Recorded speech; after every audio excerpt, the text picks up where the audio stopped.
You are listening to Unstoppable Actors, the essential podcast for ambitious, aspiring actors. With me, Louise, the artistic director of Standby Method Acting Studio. And every week, I'll be talking with you and sharing how you can become a paid, working, unstoppable actor, because you 1000% can. An acting career is doable. Are you ready? Welcome to another episode of the Unstoppable Actors podcast. It is so good to have you here. If you're a regular listener, thank you so much for tuning in to each episode. I really appreciate you, and I'm so grateful to have you here. And of course, it obviously means that you are getting a lot of value from the podcast. So please do let me know if you are. Come and follow us on Instagram. Our handle is @Standby Method Acting Studio. And send us a DM. Tell me what you are taking away. Tell me what value you find in the Unstoppable Actors podcast. Tell me how they're helping you. It is so nice to be able to put faces to listeners, because I sit here recording podcasts each week, not really knowing who I am recording them for. So I always love it when someone pops up in our DMs on Instagram, because I'm like, oh wow, now I know who's actually listening, and it makes it more personal. If you are brand new and you have just discovered the Unstoppable Actors podcast, welcome. You are in for a treat. I do not leave anything out. I don't scrape the barrel with these podcasts. I go into a lot of detail, as I do when I'm coaching my actors in the 10-week method acting modules. So if you didn't know, I'm an acting coach who specialises in method acting. I'm Louise, as you heard in the introduction.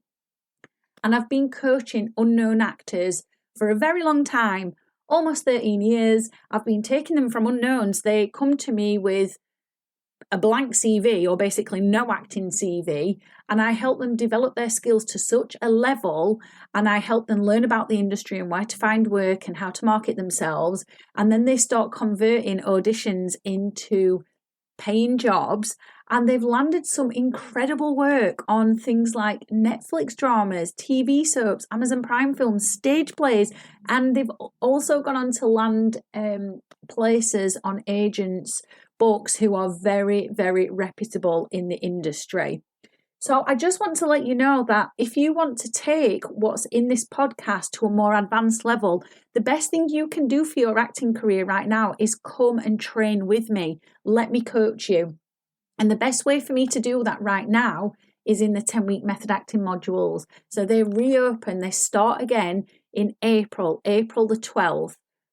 All you need to do is fill in an application form and tell us what you've been doing to move forwards with your acting career, why acting is so important to you, what it is that you're struggling with that you'd like me to help you with. So fill in the application form and then come and attend an audition on Sunday, the 26th of March. These take place online, by the way, the auditions, so you don't need to travel anywhere.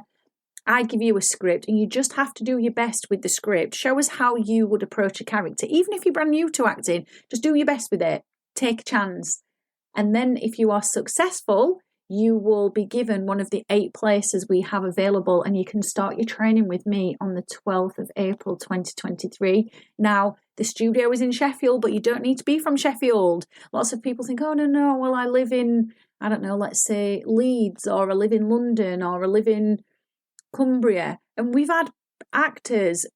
In fact, you know what? We even had an actor flying from Holland every single week to come and take the training. So, yeah, we've had them travelling up from London. We have actors come from all over England. So don't let Sheffield put you off.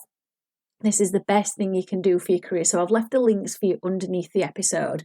Now, in this episode, we are looking at the 4 things that are stopping your talent from developing. The reason I want to dive into this is because I want you to recognize if you are doing any of these 4 things, and I want you to stop them so your talent can flourish. Because right now, as an unknown actor, you don't have a profile in the industry that these A-list actors have, obviously. So the only thing you have to rest on is your talent. And we want your talent developing. We want you getting better and better and better, so you can be the best actor you can possibly be, So casting directors and agents and directors see it as a no-brainer to take a chance on you and put you in their productions, because that's how your acting career is going to develop and grow. That's how you will go from being an unknown actor having a day job into an actor who is working regularly, who doesn't need a day job. So talent is at the foundation of everything.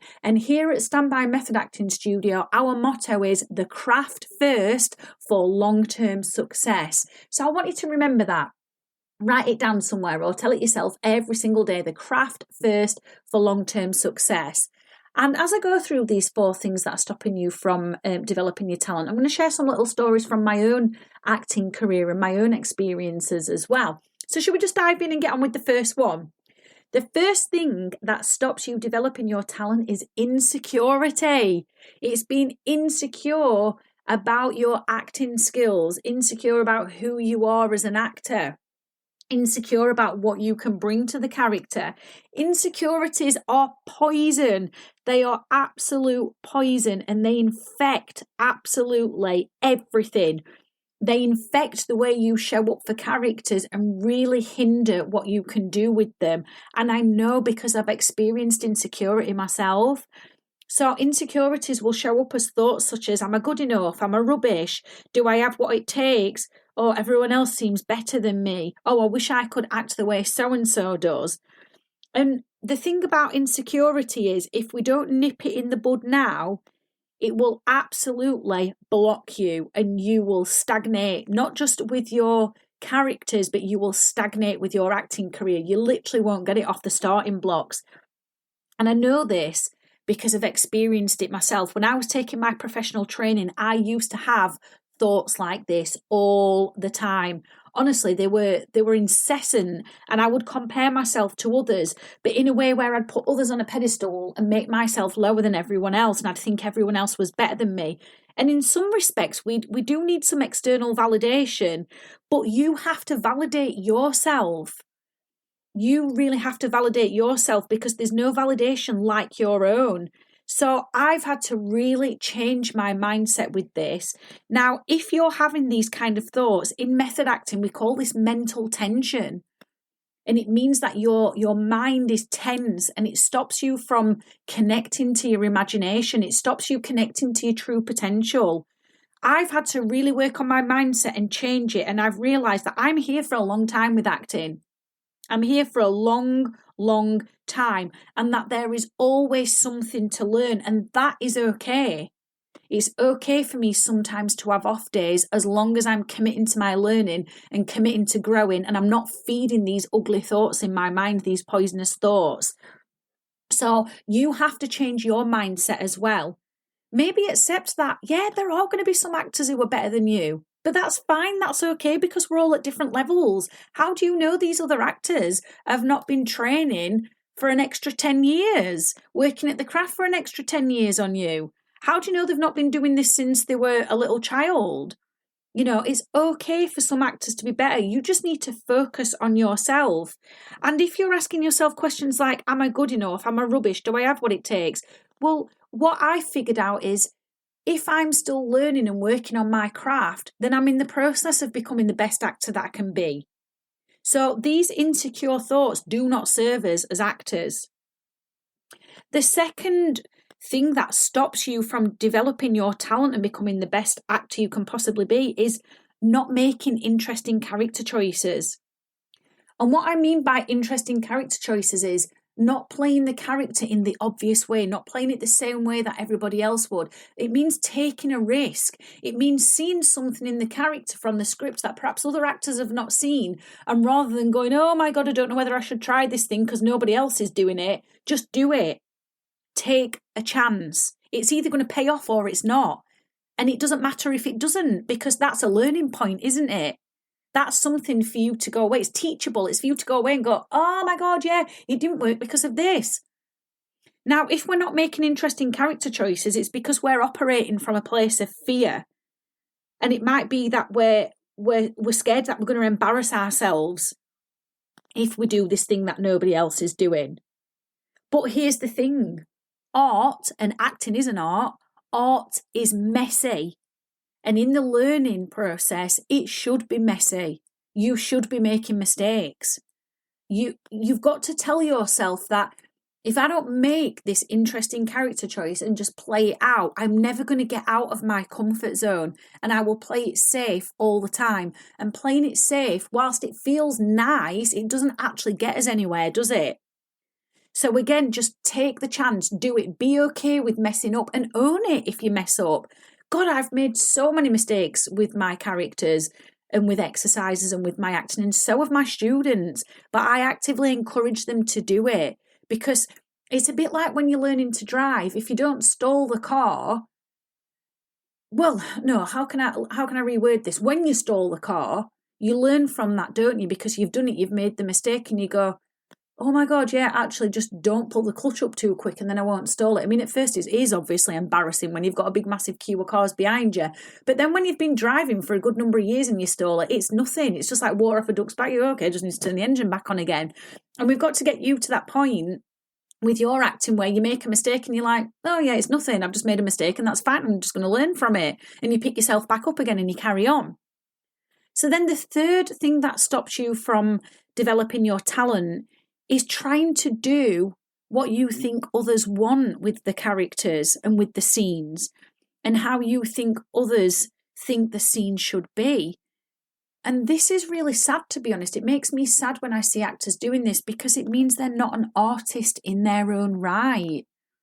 And when you look at actors who have had such fruitful careers, like your Al Pacinos, your Marlon Brandos, Viola Davis, Denzel Washington, Leonardo DiCaprio, Tom Hardy, whoever it is that you look up to. I mean, I'm just reeling off actors that obviously are A-list cream of the crop, but you know, you might really look up to actors who are on the TV or who are in the theatre. But when you look at them, they are artists in their own right. They make character choices and see them through. They don't concern themselves with what other people think the character should be. They get down and dirty with the script analysis work. They really put in a lot of work into the character preparation, and they bring something to the table. And that's what you've got to do. It kind of feeds into that last point about not making interesting choices. So just think about this.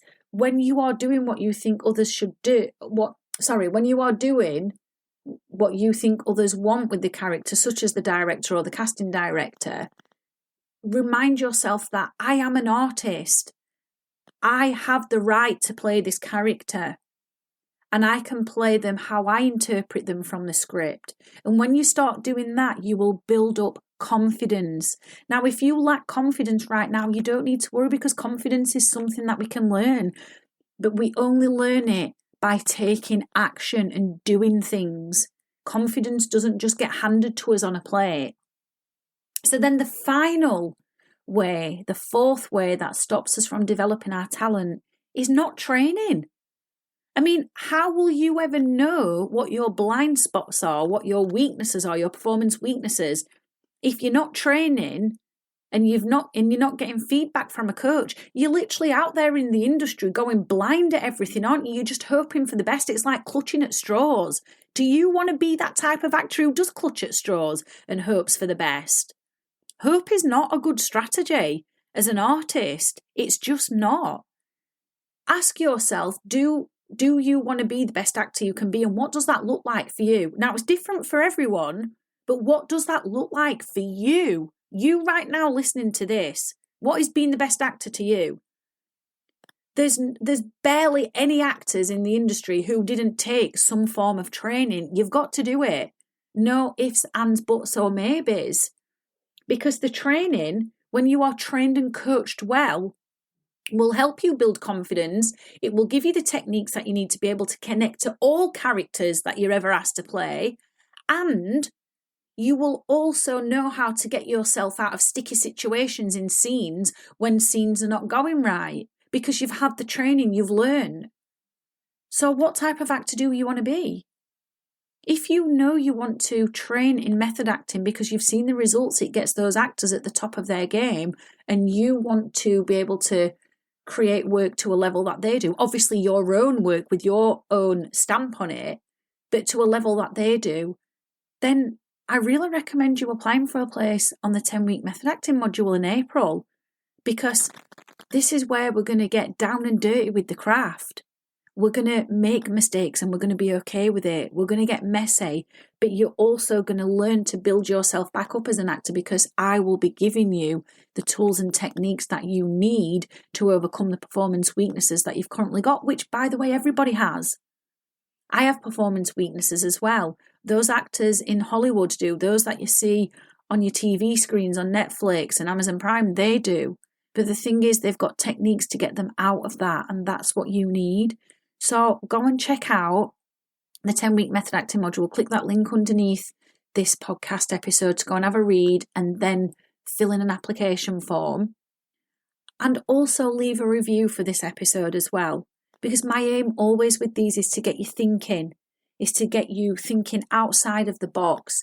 It's also to motivate you and to inspire you as well. So I hope you found this episode motivating and inspiring, and I hope you found it educational too.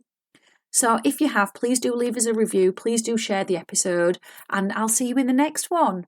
Bye. I have absolutely loved hanging out with you, and I really hope you enjoyed this episode of Unstoppable Actors, the essential podcast for ambitious, aspiring actors.